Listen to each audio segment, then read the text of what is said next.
So apparently, there's a new article that came out from Axios about Ted Cruz and something that happened with him and Donald Trump. So let's give it a look. So Senator Ted Cruz, the Texas Republican, eyeing a 2028 White House run, torched Vice President Vance and ridiculed Trump's tariff policy during private meetings with donors, according to recordings obtained by Axios. Why it matters, Cruz's rebukes during two meetings last year are some of the harshest criticisms of Trump and Vance by fellow Republicans since they took out of office a year ago. The recordings, nearly 10 minutes in total. Will we ever get the recordings? That's a big question. Will those recordings ever come out? I doubt it. And I think I heard Hutch say this. I was watching his stream while I was working, and I agree to this. I feel like Ted Cruz was the one who leaked it so he could start separating himself from Trump for his presidential campaign because Donald Trump is so dog shit.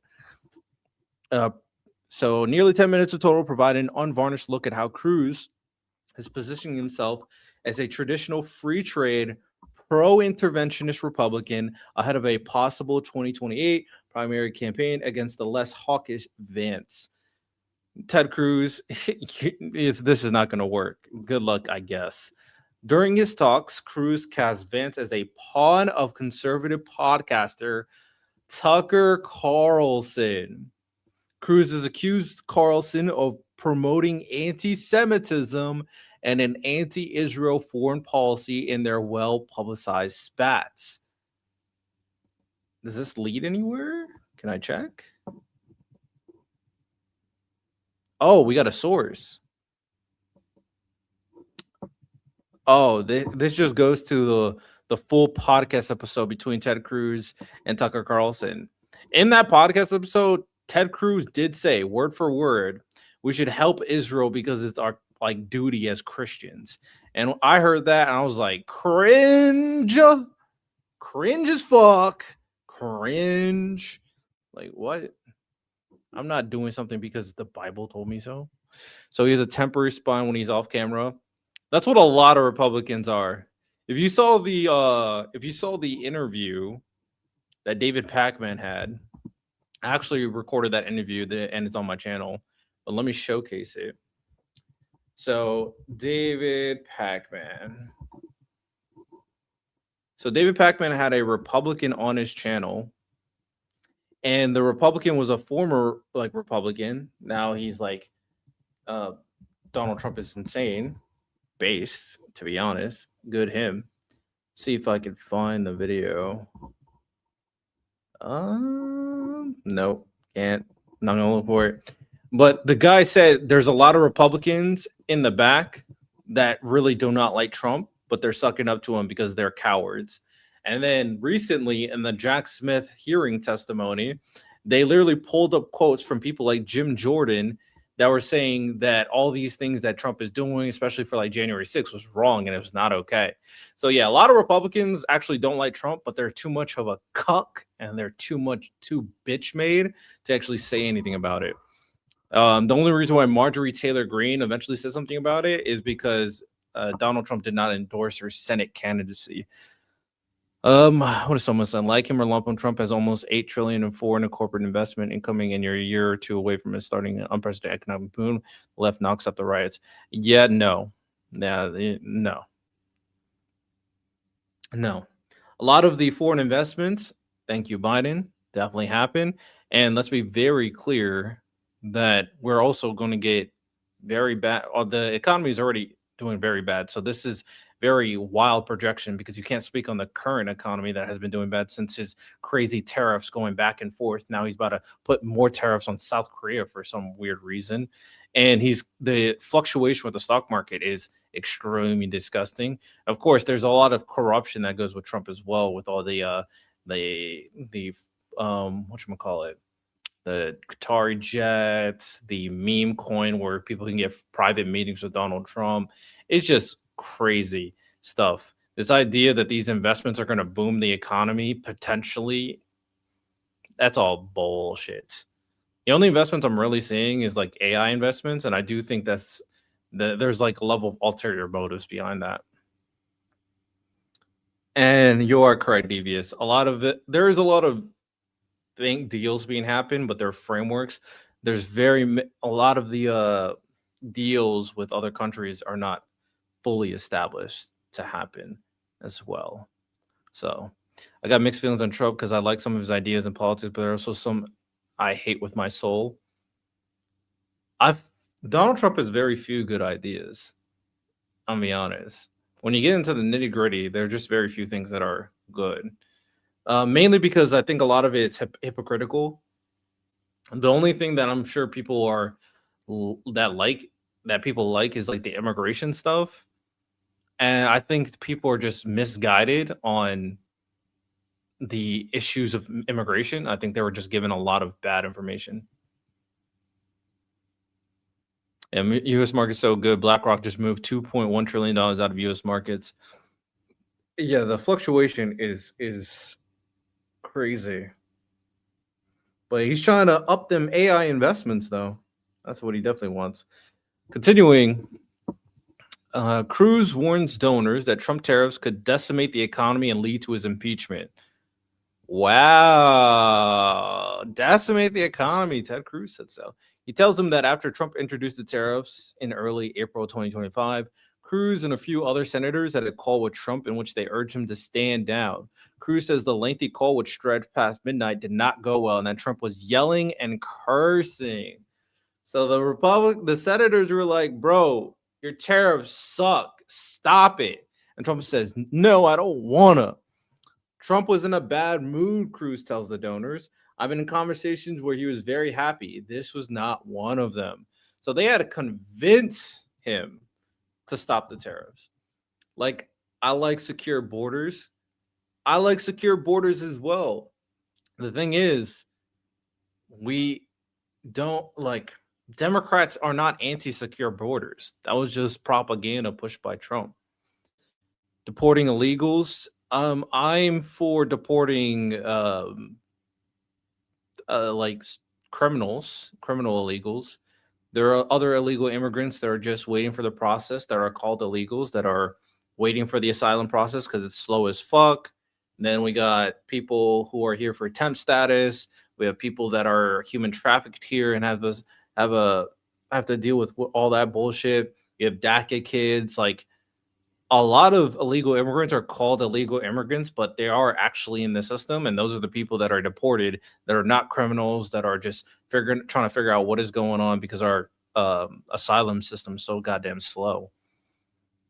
But why are we essentially about to invade Greenland, trying to control Venezuela? Like, it's crazy, especially since he was anti-interventionist. And then all of a sudden he wants to take over two different countries. Even a Fox Finance host said SCOTUS reversing tariffs would be the best thing for the U.S.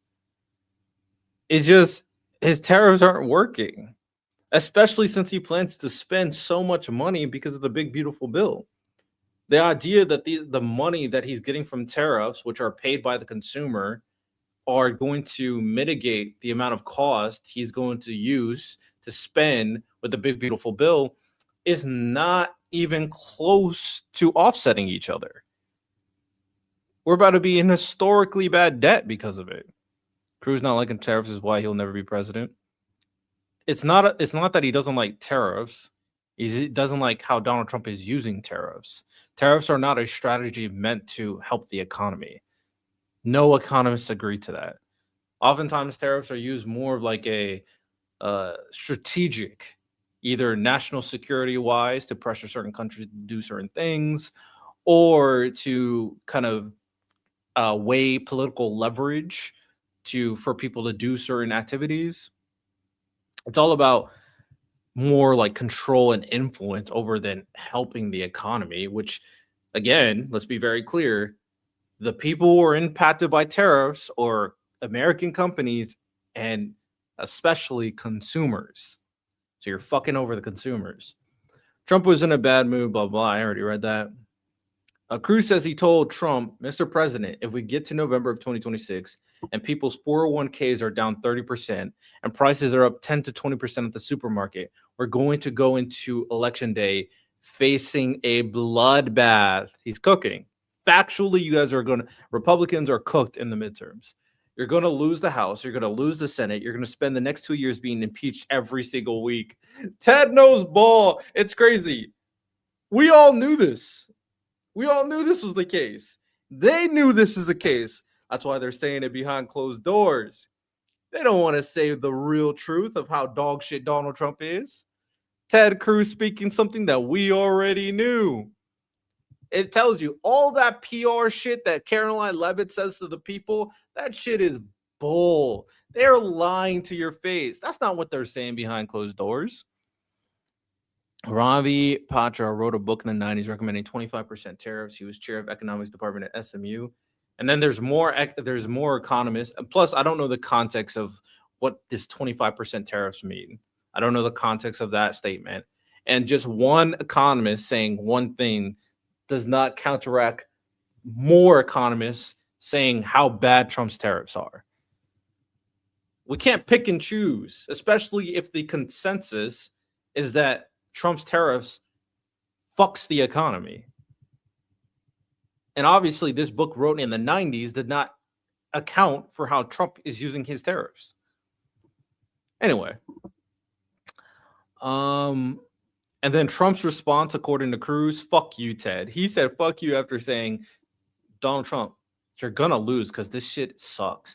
Well, a questionnaire at the donor session mentions Liberation Day, Trump's branding for his tariffs unveiling. Cruz jokes, I told my team if anyone uses those words, they'll be terminated on the spot. That is not language we use. Interesting. He said, I'm going to fire you on the spot. He said, I'm going to fire you on the spot if you use Trump rhetoric, that fascist rhetoric. It seems like Cruz is waking up. Dare I say he's getting a little woke. Cruz also told the donors about battling the White House to accept a trade agreement with India. When a donor asks who in the administration is resistant to reaching such accords, Cruz mentions White House economic advisor Pete Navarro, Vance, and sometimes Trump.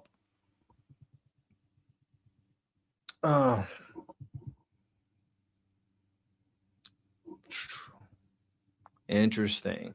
Vance in the recordings tying him to Carlson, accusing him of advancing the podcaster's anti-interventionist foreign policy. Tucker created JD. JD's Tucker's protege, and they are one and the same, Cruz says. Damn, he said JD Vance is Tucker's little bitch. Damn. Cruz has been waging a month-long campaign against Carlson on social media, but it has refrained from publicly linking Carlson and Vance, who are friends. At one point in the recording, Cruz alleges that Vance and Carlson pushed for the ousting of former National Security Advisor Mike Waltz because Waltz supported bombing Iran, a position Trump ultimately embraced. Interesting. Waltz supported it being vigorous against Iran and bombing Iran, and Tucker and JD took Mike out, Cruz tells the donors. Vance has said he supported the bombings of Iran's nuclear sites last June. Cruz also says Vance and Carlson were behind the appointment of Army veteran Daniel Davis, a sharp critic of U.S. support for Israel, to a top national intelligence position. The senator called Davis a guy who viciously hates Israel and said he helped get Davis quickly removed from the job. Cruz spokesperson said in a statement that the senator is the president's greatest ally in the Senate and battles every day in the trenches to advance his agenda. Those battles include fights over staffers who try to enter the administration despite disagree with the president and seeking to undermine his foreign policy, the statement said. The Senator Cruz is proud of his those fights, his accomplishment, and close relationship, blah, blah. Carlson told Axios that he didn't have anything to do with the ousting of Waltz or the hiring of Davis. Spokesperson for Trump Advance didn't respond to requests for comments. Interesting. So very obvious to me that this is a PR for Ted Cruz. That's what this is to me. I feel like we should move back towards isolationism, not like we was back then, but be super picky on what wars we choose to fight. I disagree. I don't think we should ever be isolationist. I think it is bad because it minimizes our influence over the world, and it gives the opportunity for other countries to come and swoop in. That's exactly what's happening now with China swooping into all the different places that we are leaving and garnering more influence.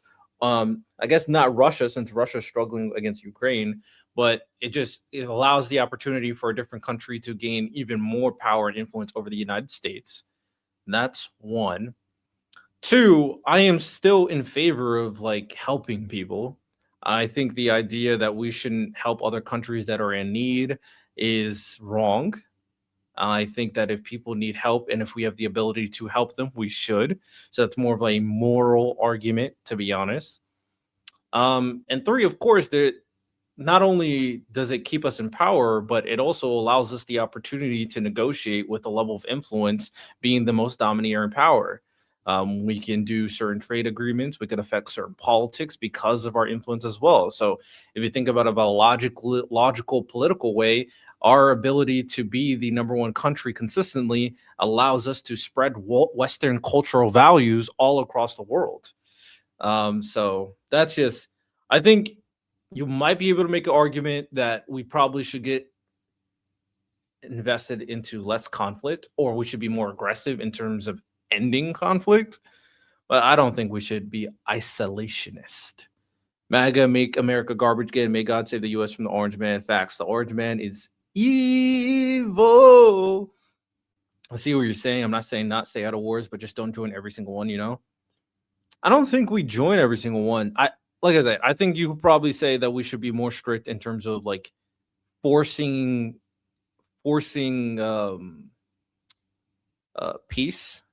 I think you probably can make that statement.